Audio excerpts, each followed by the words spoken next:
in the building. Is it recording? Yeah, bro.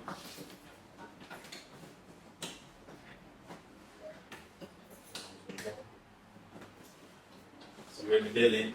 Lifestyle Oasis. Man himself. Paparazzi.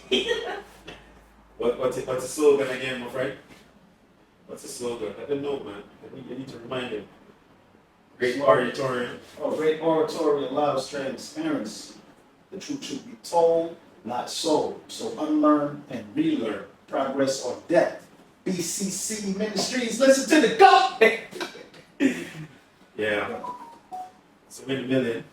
Today we're going to have a discussion related to what's been happening in our environment. Talking today's topic about first world service, third world customer. Yeah. You know, I have some questions for you, my friend. Okay. Yeah. You know about what's been happening. Service. How do you define service? What's your definition of service? My definition for service Yeah, bro. is real simple. Reason. It's very simple. The customer should leave happier than when they came in. That's it. You can't, you don't want to get too technical with it, but once the customer come in, they should leave feeling better than they did when they came in. Okay. Yeah. Yeah, I agree with you. So whatever you're doing, you got to figure out what you got to do for your business to make you feel a certain way. Established. Meanwhile, the main thing, you have to make everybody come to your shop.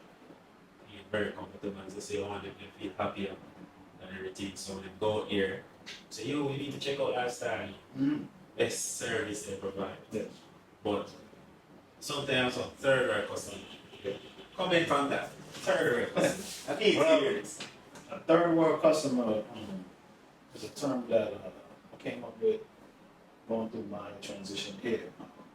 It's a person who they want all the best in the provider, but they don't want to uplift themselves. Like it's like going into an upscale community, but you're still a certain way. Like you're bringing your bad energy, your bad timing, whatever to that place, and it's not, it kind of conflicts. So they'll come in, they'll, all types of things that throw off the environment. And people are uncomfortable sometimes with these people come in the store, or the service provider is uncomfortable with them. There's a lot of different dynamics in it. But a third world customer is just basically a person that most of the times they want the best, but they're not really the best. Yeah, they're not vulgar. Yeah, it's not just, it's a behavior, it's a mentality. It's because if you go to a first world provider, that person might charge a little bit more than everybody else. They're giving you quality service. So they'll come in and they'll want the same price as the place they're running from. That's true. Probably have to put up a sign talking about behavior issues. Yeah, we have a lifestyle code of conduct coming. So I realize I have to adapt to these people as well. My solution to them is sometimes I just kill them with kindness. So that's one of your solutions to the situation. Yeah, because if you, I had a situation the other day where some guys came in and they just all over the place. And sometimes they'd be outside, they roll up, type of stuff that's not permitted in the class. Right. So they come in and they're assuming And it's just suspicious, especially at the problem. yeah, they're just out of place. Oh, okay. And then they assume they're next. They're not used to appointments and setups because they're used to running into a shop, jumping in the chair, and getting in and out. But you came here because you want what we give you. But when you come here, you can't just perform and behave the same way like you did at the other stuff. You understand? You mentioned a key word still in terms of appointments because, everything should be a structure. Your barber, you book an appointment. Is that your customer late for an appointment? Don't hear from him or anything. Do you consider that as a third customer? Only if they're consistently late. If somebody is going to be late, remember we're in an environment or a culture as well where they're coming from somewhere where they might be running late because of that person. So they'll come to me and say, hey, or traffic, or whatever the case may be. bundled up, trying Bundled to up. get through. So sometimes, but there are guys that are consistently late, and it's just who they are as a customer. And I would consider that a third of a customer. You can dress in all the nice clothes you want, pull up in the nicest car, but you're still conducting yourself a certain way because you're actually hurting that person's business when you're consistently doing things that they actually, or you're doing stuff that they tell you not to do. You understand what I'm saying? It happens a lot, and it's frustrating because as a first world provider, you want to keep the structure and the standard. If you lower yourself and just let everybody do what they want to do, you're not going to do it because you already worked yourself up so far. It's almost like you're going to quit. Like if you start letting people walk in and then you start cutting them, you kind of lose the service because you're rushing through. You start seeing the next person instead of the one in the chair. So you learn to adapt. Meanwhile, the frustration come about. I have learned to adapt, or I can't. If my schedule is booked up, you can't be late and then expect to say I'm gonna wait. Some guys will come in and say, "Oh, I'll just wait." And I'll say, "No, it's 3:30, 4:30, 5, unless you go wait 6, 7 hours." Damn. But they don't really understand that. They might think that I'm just doing it because I do appointments because I'm busy, and I want to give my clients the best of me. I don't want to rush through their head, and because I'm kind of picky too. I want to feel like my work is the same. I don't want to rush you out and then look at it. I don't feel good. All right. So we know the barbering, but in terms of other organization, right? What quality of service do you recommend they should do? So, for instance, we can talk about. Say it on name. I didn't want to Say it say on name. no, I don't want to say the name. But just what you really would recommend these organizations should do in terms of quality of service.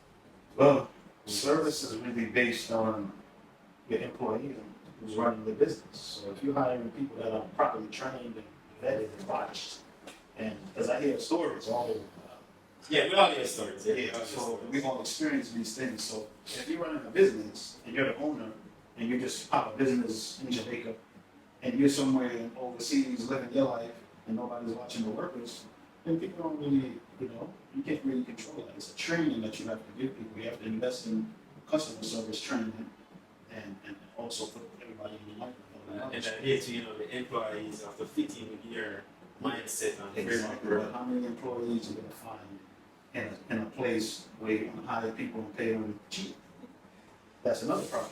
Not a problem. Yeah, you can't expect the best out of people if they're not being paid decently or reasonably, so they can feel like, I'll stay an extra hour. It's all good. Because they feel like it's the service of what the organization should be provided, so they should stay. But some places they have the meetings and owners there all the time talking to the workers and listening to reviews and complaints, and they address it. They don't let it continue. Some places let it continue, and then that becomes the culture of their business. And they don't really care because people are going to come there anyway. They have to come there. Right? Certain places we have to go to. Yeah, we can't call names still. We have to go. It's tough. I mean, you want these organizations actually are needed within our surrounding. Mm-hmm. We need them in order to live sometimes, and their service is very depressing. That's frustrating most of people's mental health too. A very mental awareness month, so trying to protect your health people. The key things, like I said, you want people to leave your place feeling better than they did before they came. Not worse. That's when you didn't perform properly. All right, another question I think I would address here is does our race affect the service of assisting someone? Race? Yeah, our own race. What do you mean? Black to black, not against that. Does our race affect? Yeah. Well, depends on your mentality as a person. If you see it like that, and you like, I mean, some receptionists are some person facilitating a customer. They might see the person. Yeah. I heard stories of when certain barbers would see a white man walk in the shop, everybody would come down here. Everybody I likes said, it. yo, let me come real quick. And let the white man skip the line down here. I heard stories like that. Maybe because they think they could charge him a little more, or because he's a foreigner or whatever, but I heard many stories that a foreigner will walk in or fair That's the whole line where everybody is rushing. So race plays a part in certain cultures, wherever you are. Depends. I don't really play those type of games because I'm in the structure. I'm being set up a certain way. So I don't discriminate. But you don't No, discriminate. I don't discriminate because I can't. You book your thing and that's that. Everything's set up there. So I'm not going to go out of my way to try to appease anybody. Because give us quality of service. I just focus on the service on everybody. I treat everybody the same and everybody can tell you that. From when I was cutting hair for free before I started working in the barbershop, I used to cut hair downtown for free sometimes, $500. And it's the same quality. So I treat everybody the same. Here, eh? I treat everybody of the same race, whatever. Doesn't matter to me. Well, I agree most of what you said. You know, we have to learn to not discriminate against the race, because at the end of the day, we don't really have anything against anybody that's coming to the work, put in the work. Yeah, they're coming The for a recommend. service. They're not We coming want out to make people live happier. then yes, that's the key. So everything else don't matter. Just you and the brand and the service. Well, for any conflict of interest you did find here in your shop, or what are some ways you think would best minimize these conflicts? The conflict of interest usually come from when certain people want certain things done and they don't want you to. They might not want, say if it's play a certain type of music, this person is this person that. Yeah. So you, as the leader, So like music. yeah, everything could be conflict. Anything could be a conflict of interest. People just don't get along. Yeah, You yeah. have a bunch of people in the room, this person think like this person is religious, this person don't like how this person do things. So you have to come together And you have to As a think leader. fast, you know. and you have to talk about it as a group Yeah, and think settle it. fast. And in the end, if people leave, they're gonna have to leave. Because in a day, because they can probably have the third world customer might mean whatever that, especially the first world customer too. So You mix it with a culture clash. yeah, That happens a lot too, but the whole thing is you setting your thing a certain way and letting them know, well, when you come in here, you have to conduct yourself a certain way. Because you're in a place of business. The customer have to behave themselves a certain way. You can't come into the community and ruin it for the other people that's been there. That's the whole point of you behaving yourself as a client. You're coming for a service, you're not coming to cause chaos. Yeah. So that's why certain customers they have to understand that they have to uplift themselves when they come to a place of business that has a certain reputation. We have to say, damn, I'm in a better spot. I finally found a better provider. So I'm gonna follow his rules. more comfortable. I'm going to, I like it. Why would you come to ruin? Thanks. Yeah, pretty much agree. You know, we're coming to the next third world service. First world customer. That segment to people. Anything else you want to leave? Definitely to your clients, to our organization, hope they should readjust themselves, giving the first world service and dealing with third world customer. Because it can be a challenge, you know. It can be a challenge. What would you say to these people? How to, Readjust, giving first world service how to give first world service? to a third world customer. Well, how do you give first world service? I mean, once the person get in your chair, you just gotta do your job and do it at your best. But if they continue to be a third world customer, it's not gonna work if you're trying to keep elevated. Because they're tearing you down. Every time they come to the shop, they actually tearing you down. Their money don't mean nothing if they are messing up your time. We talk about mental health, raising your anxiety. I have some arrogance people in that. Remember, I said you want to make sure the customer leave happy. But what about your happiness? What if every time they come and leave, you're upset? You ever thought about some Yeah. other customers come and leave and I'm upset. And I have to dump that off and prepare for the next customer. Yeah. So they constantly beating you up and dragging you down. So that deeply The customer has to, yeah, the customer has to, but you can't continue to do that. That's like being in an abusive relationship. Why would you want to keep dealing with this thing? Like, man, every week, oh, he's coming down. Yeah, okay. I know he's gonna be late. I know this is gonna happen. And that sometimes you cannot want to give the best service to things. Things that you see. Exactly. So You you have to learn get that yourself. people Yeah, sometimes people come with their energy too, whatever they're going through. They come and dump it on you sometimes, or they just, or they just being difficult for no reason.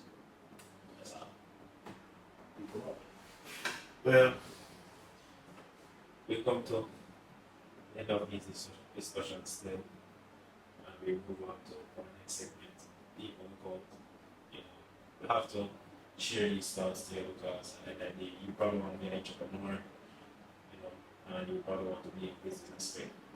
So deal with people, it's all around, not just in the bar, shop, especially people on the bus, conduct that you enjoy, everything's culture. So everything's a culture the same. So segment 2, look out, we're going to talk about first world customer, third world service. Blessings. Man, you're a man.